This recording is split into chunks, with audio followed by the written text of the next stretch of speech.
कक्षा छठी। चचा छक्कन ने चित्र टांगा। बच्चों, ये एक मजेदार कहानी है, एक हास्य कथा है जिसमें चचा छक्कन ये दिखाना चाहते हैं कि वो कितना काम करते हैं, जबकि करते कम हैं, दूसरों को परेशान बहुत कर डालते हैं। तो एक ऐसी ही एक छोटी रोचक प्रसंग इसमें दिया गया है कि जब चचा छक्कन घर आते हैं तो चची उन्हें कहती हैं कि ये जो फ्रेम चौखटा बनकर आया है, आप उसे टांग दीजिए। बस अब यहीं से चचा छक्कन पूरे घर को तिनगी का नाच नचा देते हैं और सारे घर वाले उन्हीं के इर्द गिर्द इसी चित्र को टांगने के लिए परेशान हो जाते हैं। अपने बेटे इमानी, मौदे, नन्हे, छुट्टन सभी को वो उसी में परेशान कर देते हैं। इमानी को कीले लाने भेजते हैं तो मौदे को उसके पीछे 3-3 इंच कीले लाने दौड़ा देते हैं। नन्हे को हथौड़ा लाने भेज देते हैं और छुट्टन मियाँ को मीर बाकर अली के घर आला लाने भेज देते हैं। लल्लू को सीढ़ी लाने के काम में लगा देते हैं और सारे घर के लोग उनके आसपास एक अर्धवृत्ताकार कड़ी में खड़े होकर उनसे काम करवाने लगते हैं। अब लीजिए साहब, चित्र टांगने का काम शुरू होने लगता है। तो जैसे ही चचा सीढ़ी से चित्र लेकर ऊपर जाते हैं, वैसे ही वो फोटो फ्रेम उनके हाथ से गिर जाता है और उस फ्रेम के शीशे चूर चूर हो जाते हैं। अब क्या, सारे लोग उस शीशे को बीनने के लिए नीचे आ जाते हैं।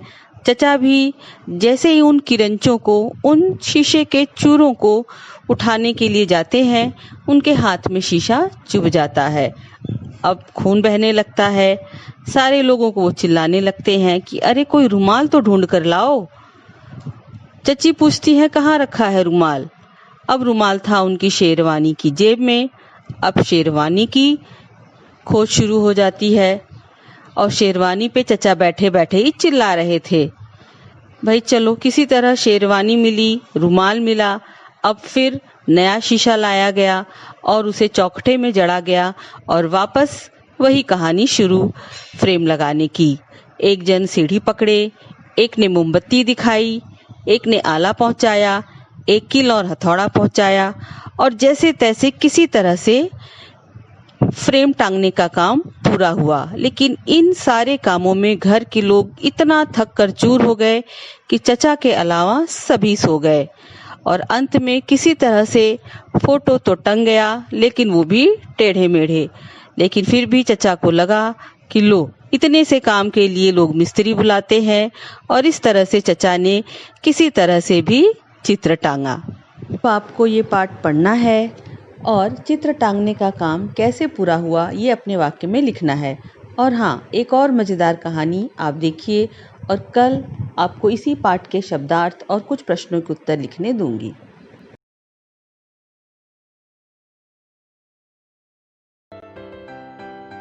हंसना मना है। लेखन शेरिल राव। शांति और अरुण अच्छे मित्र थे। उन्हें एक दूसरे के साथ खेलने में बहुत मजा आता था। घर वापस जाते समय अक्सर उनके बीच दौड़ लग जाती थी। शांति हमेशा खुश रहने वाली लड़कियों में से थी। एक दिन शांति धीमे धीमे चलती हुई कक्षा में आई। उसका चेहरा लटका हुआ था। वो बहुत उदास दिख रही थी। क्या तुम्हें किसी ने डांटा? अरुण ने पूछा। शांति ने अपना सिर हिलाकर मना कर दिया। वह बैठ गई। उसने न तो सिर उठाकर देखा और न ही उपस्थित कहा जब सोना दीदी ने उसका नाम पुकारा। शांति कुमारी! सोना दीदी ने ऊंची आवाज में फिर से पुकारा। शांति ने अपना हाथ खड़ा कर दिया। क्या तुम्हारे गले में खराश है? दीदी ने पूछा। शांति ने सिर हिलाकर ना कह दिया। उसके गाल लाल हो गए थे। ऐसा लग रहा था जैसे उसे बुखार हो। सोना दीदी ने पूछा, तुम्हारी तबीयत ठीक है? हाँ, शांति ने फिर से सिर हिलाया, लेकिन चेहरा उठाकर उनकी तरफ देखा नहीं। आखिर शांति इतनी उदास क्यों लग रही थी? तुम्हारा छोटा भाई तो मजे में है ना? तुम्हारा पालतू कुत्ता तो तंग नहीं कर रहा ना? तुम्हारी दादी की तबीयत ठीक है ना?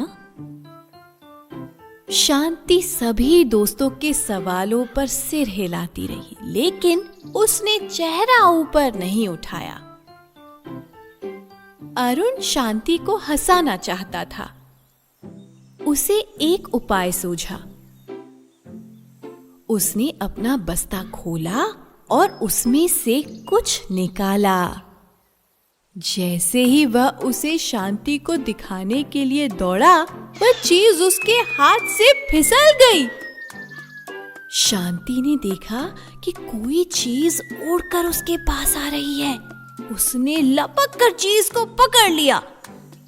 शांति को दिखा एक बड़ा सा रबड़ का मेंढक। शांति की आंखें खुली की खुली रह गई। फिर उसने मुंह खोला जोर से हंसने के लिए। तब अरुण और बाकी सबको समझ आया क्यों शांति पूरे दिन न हंस रही थी और न ही बातें कर रही थी। दरअसल सामने के 4 दांत जो गायब हो गए थे